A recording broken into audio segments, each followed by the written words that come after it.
Quan l'oli ja és calent és quan comença la màgia de la nit de les Verges. En aquesta casa de Palma es preparen els tradicionals bunyols. Han deixat tovar la pasta 2 hores i ara estem esperant els al·lots que vinguin a cantar i estem preparant els bunyols i els estem fregint.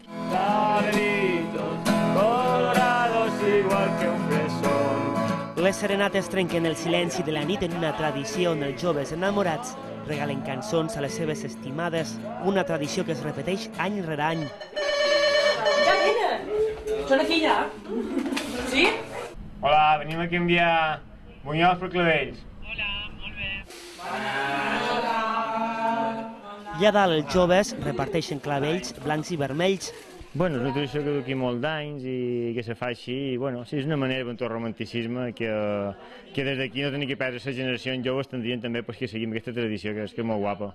I si la serenata fa efecte, l'enamorat rep a canvi bunyols de la jove, un regal acompanyat de vi dolç. Aquesta antiga tradició coincideix amb la vigília de Santa Úrsula i les 11.000 verges.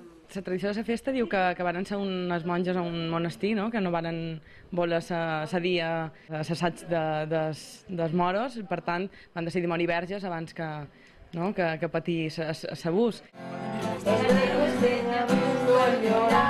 Una tradició que a Mallorca segueix ben viva.